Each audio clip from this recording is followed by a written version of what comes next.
Dari kemarin, timeline di media sosial saya penuh dengan narasi-narasi kalau KPK sekarang sedang dilemahkan.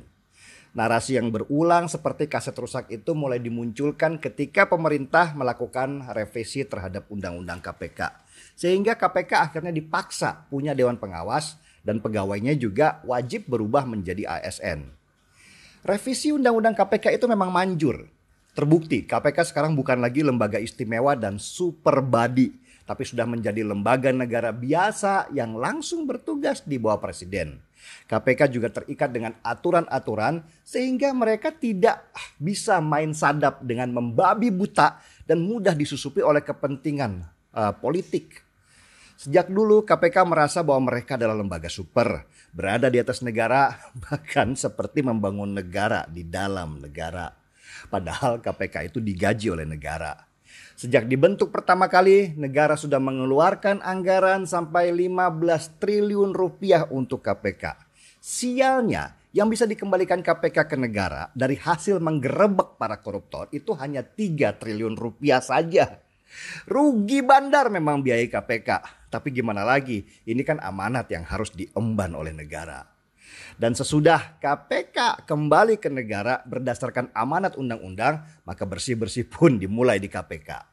Para pegawai KPK harus menjalani tes wawasan kebangsaan sebagai syarat untuk menjadi ASN. Dan disinilah keributan itu kembali terjadi. Dari hasil tes wawasan kebangsaan itu keluar informasi ada 75 orang yang tidak lolos. Dan Ketua KPK Firly Bahuri sudah menegaskan mereka yang tidak lolos akan segera dipecat.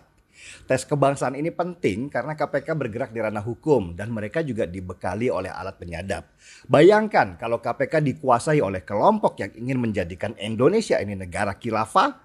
Di KPK sendiri isu bahwa kelompok Taliban itu sangat mendominasi dan punya pengaruh besar di sana. Karena mereka menguasai serikat pekerja yang mereka beri nama Wadah Pegawai KPK. Keributan ini dikabarkan bermula dari pernyataan seorang penyidik senior di KPK, yaitu Novel Baswedan. Novel kabarnya adalah satu dari 75 orang yang tidak lolos dari tes kebangsaan. Dan pernyataan Novel itu pun disambut oleh para sahabat-sahabatnya di luar KPK dengan gegap gempita. Mereka menuding pemerintahan Jokowi sedang menghancurkan KPK dengan memecat Novel. Indonesia Corruption Watch atau ICW yang paling galak menyerang Jokowi dengan menuding pemerintahan sekarang sedang menghancurkan KPK. Menurut ICW, keinginan memecat Novel Baswedan itu sudah direncanakan sejak lama dan itu dilakukan dengan melakukan tes wawasan kebangsaan. Menurut jejak sejarah, ICW dan KPK ini sudah berteman sejak lama. Bahkan Profesor Romli Atmasasmita, guru besar hukum, pernah membongkar praktek kalau ICW mendapatkan dana asing sebesar 96 miliar rupiah lewat bantuannya KPK. Dan tuduhan Profesor Romli ini tentu saja dibantah oleh orang-orang ICW. Tetapi lucunya, meski ICW bilang Profesor Romli itu fitnah, mereka tidak berani mengadukan Profesor Romli ke polisi. Mungkin takut kali ya, kalau udah di polisi malah akhirnya kebongkar keburukan ICW yang sebenarnya. Dan ketika Undang-Undang KPK direvisi, dulu ICW jugalah yang mati-matian membela KPK. Mereka bekerja sama dengan beberapa media online besar yang selama ini juga mendapat keuntungan sumber berita dari KPK untuk menyerang pemerintah dan mencari simpati dari masyarakat. KPK sedang dilemahkan, teriak mereka begitu dulu. Narasi playing victim yang sudah basi, yang biasa dipakai oleh kelompok garis keras seperti FPI dengan tudingan kriminalisasi ulama, ya mirip-mirip lah cara mereka berdua. Buat ICW, kalau Novel Baswedan akhirnya dipecat dari KPK, maka hancurlah KPK. Seolah-olah di KPK itu yang paling pinter cuman si Novel doang. Seolah-olah KPK itu punyanya si Novel, yang ngasih makan si Novel, yang membesarkan si Novel, dan penyidik lain di KPK cuman numpang doang. Narasi bahwa KPK butuh seorang Novel Baswedan ini narasi yang sangat menjijikkan buat saya. Novel bukan KPK dan KPK juga bukan Novel. KPK adalah lembaga resmi negara dan Novel Baswedan cuma jongosnya doang di sana. Nggak ada Novel, KPK tetap ada. Bahkan mungkin tanpa Novel Baswedan, KPK bisa lebih moncreng kerjanya.